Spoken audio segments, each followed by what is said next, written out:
আমি একটা চ্যালেঞ্জ দিয়ে বলতে পারি তাদের সাথে, তাদের কাছে ভারতের আমাদের যে পটেনশিয়াল শত্রু তার স্ট্রেংথ অ্যান্ড উইকনেস এই দুটো তো আমার জানতে হবে। প্রতিনিয়ত এটা চেঞ্জ হচ্ছে। আপনি আজকে জিজ্ঞেস করেন, nobody will able to give you any briefing, and I am sure prime minister does not know anything about it. সে কিছুই জানে না, কিন্তু উনি গিয়ে বলে দিল যে আমি আপনাদের শক্তিশালী করব। কিসের উপর ভিত্তি করে?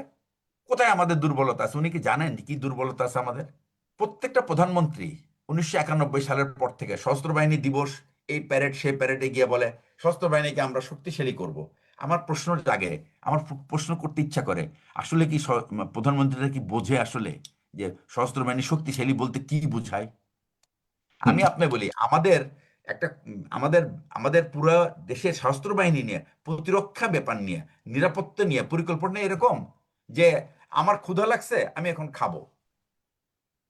মানে আপনার আপনার ক্ষুধা, সরি, আমার ক্ষুধা লাগছে আমি এখন ঘুমাবো। মানে আপনার পেটে ক্ষুধা, কিন্তু আপনি ঘুমাবেন। আমাদের কাজটা হলো অনেক রকম। আপনার দরকার হলো মিসাইল, আপনি কিনবেন লাঠি। তাহলে তো আপনার কাজ হবে না।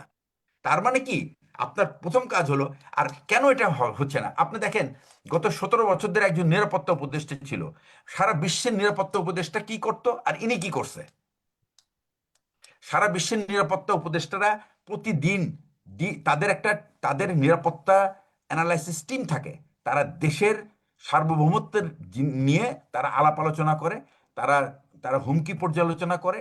আপনি দেখেন আমাদের যে গোয়েন্দা সংস্থাগুলি, আপনি যদি, আমি একটা চ্যালেঞ্জ দিয়ে বলতে পারি তাদের সাথে, তাদের কাছে ভারতের আমাদের যে পটেনশিয়াল শত্রু, আমি বলবো না যে ভারত শত্রু বা মায়ানমার শত্রু, বাট যদি আমাদের যুদ্ধ লাগে তাহলে তো তাদের সাথেই করতে হবে।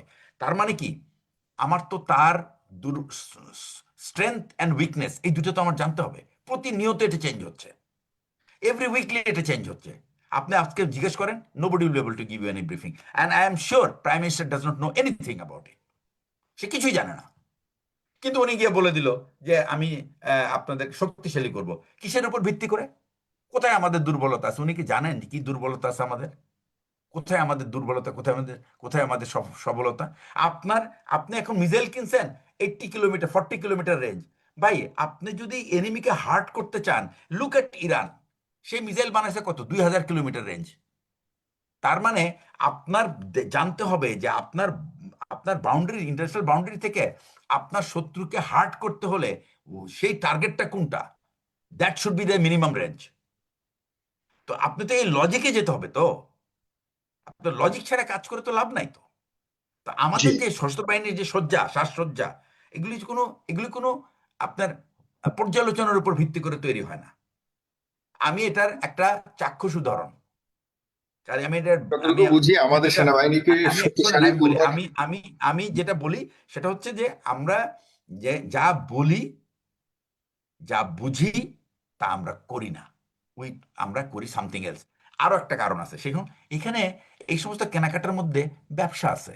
এক্স্যাক্টলি, ওইটাই আমি বলতে যখনই চাচ্ছি। ব্যবসা আছে তখন কিন্তু ওই ব্যবসায়িক স্বার্থটা ইম্পর্টেন্ট, দেশের স্বার্থটা ইম্পর্টেন্ট না। This is the reality. সুতরাং আপনি, এইটা হলো, সেই জন্য দরকার আপনাকে নিরাপত্তার জন্য সারা পৃথিবীতে আমাদের যে এক ব্যক্তি আছে ও নিরাপত্তা, হি হ্যাজ নাথিং এলস। নিরাপত্তার যে ব্যাপারটা, it's a very serious matter, এবং এটাতে head of the executive is involved, এখানে ফরেন মিনিস্ট্রি ইজ ইনভলভ, এখানে ফিনান্স মিনিস্ট্রি ইজ ইনভলভ, এখানে আপনার কমার্স ইজ ইনভলভ, এখানে energy is involve. It's a total, it's a concerted effort. But আপনার কি, আপনার তো কোনো নিরাপত্তা কোনো বিভাগই নাই তো। আমাদের কোনো নিরাপত্তার বিভাগই নাই। কোনো প্র্যাকটিস নাই। তারপরে আমাদের গোয়েন্দা, আমরা সবসময় বলে থাকি গোয়েন্দাটা পরিচালিত হয় সেন্ট্রালাইজড। এটা সেন্ট্রালাইজ হইতে হবে। কিন্তু আমাদের দেখেন এক এক গোয়েন্দা এক এক দিকে চলে, এবং আমাদের গোয়েন্দাগুলি কার পিছনে লেগে আছে? রাজনৈতিক দলের পিছনে লেগে আছে। এই দল ভাঙ্গা, ওই দল ভাঙ্গা, এরে ভাঙ্গা, ইভেন ইভেন এরে আরো ভাঙ্গায় নিয়ে আরো আসা। দুঃখজনক ব্যাপার হলো আমাদের সরকাররা শুধুমাত্র আমাদের মিলিটারি যে বাহিনীগুলি রয়েছে এদের প্রতি একটাই ভয় থাকে যে কখন আবার ক্ষমতা দখল করে। এই ভয়ে তোমরা তোমরা যেভাবে থাকো, যেভাবে ইচ্ছে এভাবে থাকো, এটাই হলো তোমাদের না, কাজ, আর কিছু না। ক্ষমতা দখল, আমি আপনাকে বলি একটা কথা, এই একটা ভীতি থাকে, আর কিছু না। না এই একটা ভীতির একটা কারণ আছে তো, বাহিনীকে একটা বাহিনীকে কারণ যে আছে, এটা নিরাপত্তা কারণটা হলো এটা, নিরাপত্তা দেওয়ার জন্য, দেশকে নিরাপত্তা, সার্বভৌমত্বকে নিরাপত্তা দেওয়ার জন্য যতটা শক্তিশালী এবং সক্ষম করে তুলবার জন্য যত ভূমিকা রাখা শোনেন, প্রয়োজন পুরো সরকার করেনি, আমি দেখিনি। আচ্ছা আমি ভীতি, ওই একটা কথা ভীতির বলি কারণে তাহলে ওদের এখানে, সাথে একটা ভালো সম্পর্ক আমি রাখা একটা বই পড়েছিলাম, অনেক আগে, ক্রাইসিস ইন কমান্ড। হ্যাঁ, ক্রাইসিস ইন কমান্ড একটা বই, এটা ভিয়েতনাম ওয়ারের উপর লেখা। ওই বইটার অ্যাকচুয়ালি এটার factual datas are different, but এটার একটা মেসেজ ছিল। মেসেজ হলো, ওয়েন ইউ হ্যাভ মানে talented people, do not kick them out, keep them close and use them. তাদেরকে ব্যবহার করো। এক, যে মানুষটা তোমাকে তোমার সাথে আর্গুমেন্ট করে, তোমার মনে রাখতে হবে তার মাথায় আইডিয়া আছে। আইডিয়া আছে বলেই তোমার তোমার আইডিয়াকে সে চ্যালেঞ্জ করছে। সুতরাং আমি যে যে মানুষটা আমার আইডিয়াকে চ্যালেঞ্জ করছে, হি ইজ মাই ফ্রেন্ড, সে আমার শত্রু না। কিন্তু আমাদের দেশের কনসেপ্টে, যে আপনার আইডিয়াকে চ্যালেঞ্জ করছে, হি ইজ ইউর এনিমি। সে সবসময় তার এই ভীতিতে থাকতেছে, সে কোন কোন সময় না সে আমাকে টেক ওভার করে নেয়। আরেকটা জিনিস হলো যে আমাদের প্রত্যেকের মধ্যে একটা ভাব, যে আমি যদি একটা নেতৃত্বের পৌঁছে যাই, এটা আমার আজন্ম অধিকার, এবং এখানেই আমি আজন্ম থাকতে চাই, মৃত্যুর পরে আমার ছেলে বা মেয়ে এটা দায়িত্ব, এই দায়িত্ব বুঝে নেবে।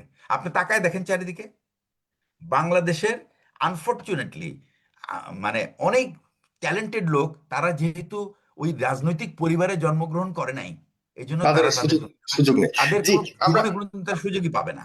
তো এই জি, ব্যাপারটাই আমি যেটা বলতে চাচ্ছি, সেটা হচ্ছে যে কূটনীতি, এই যে মধ্যপ্রাচ্যের কূটনীতিতে, যে আপনাকে যদি এই জন্য আমি একটা সিম্পল জিনিস বলি আপনার, মিলিটারি কিন্তু প্রবলেম সলভিং স্কিল সারা পৃথিবীতে উদ্ভাবন করেছে কিন্তু মিলিটারি। এই আজকে যে আপনি ম্যানেজমেন্ট দেখেন, এই ম্যানেজমেন্টের উদ্ভাবন কিন্তু মিলিটারিতে, সেখান থেকে কিন্তু ম্যানেজমেন্টের উদ্ভাবন।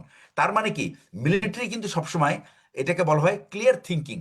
আপনি তারা খুব পরিষ্কার করে আগে দেখে যে আমি আসলে at the end of my operation আমি কি চাই। হুম, সো এন্ড স্টেটটা ঠিক করে আগে, তারপরে ওইটাই হলো ভিশন। তারপরে কি জি, করে, তারপরে আপনি একটা, তারপরে আপনি ইন্টেন্টটা দেখেন।